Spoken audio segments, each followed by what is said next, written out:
We have hundreds, if not thousands of diets to choose from, including Atkins, paleo, vegetarian, the zone, South Beach, ketogenic, carb cycling, and Weight Watchers.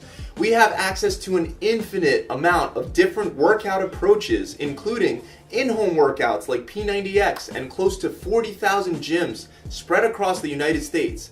And we have a country in which almost 3 out of 4 American men and 65% of women are overweight. How in the world did that happen? Well, today I'm going to reveal the 5 biggest weight loss mistakes you're probably making that are blocking you from burning fat, losing weight, and staying lean. Mistake number 1 is the biggest mistake that I see people make, and that's giving into food addiction and binging when trying to stick to a diet. We have flavor enhancers, high fructose corn syrup, MSG, sugar, and a bunch of additives that are added into the food that we eat daily. We develop cravings for this food, especially junk food and processed food.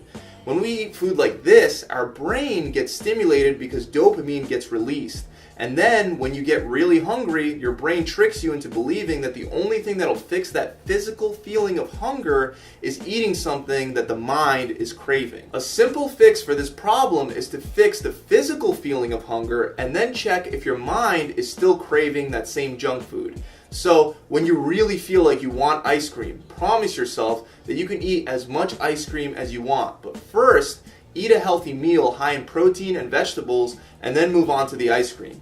9 out of 10 times you won't even want the ice cream anymore. And that 1 out of 10 times that you do, you're going to eat way less because you're already going to be full from eating that healthy meal that you already ate.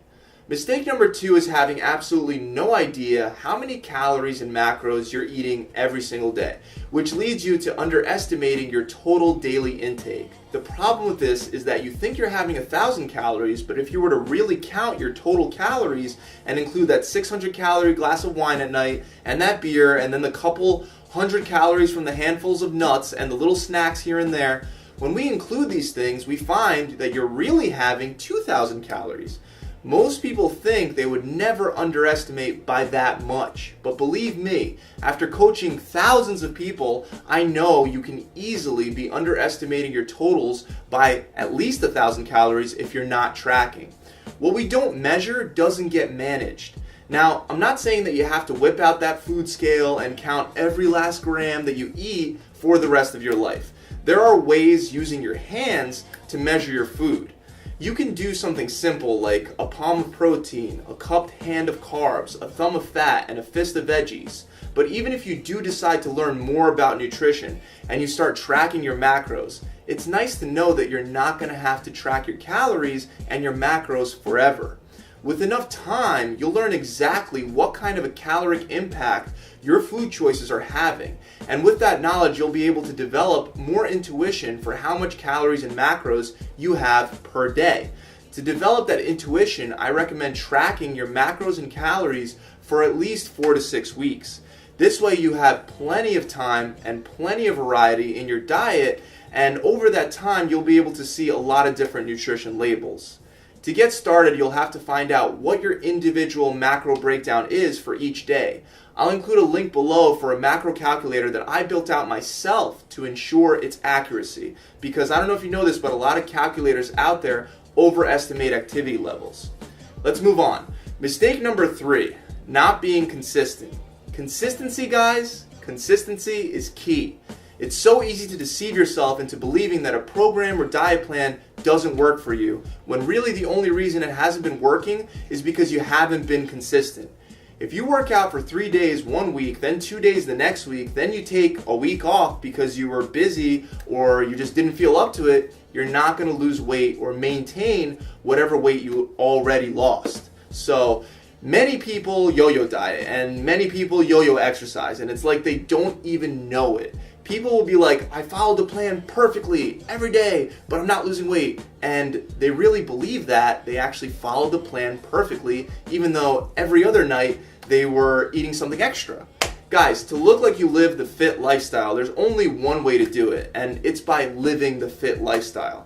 Consistency when you're dieting or cutting means that you aim for perfection with your eating every day for a set period of time, at least 4 weeks long. Consistency with your workout means that you have to work out at least 3 days a week. every week, no exceptions.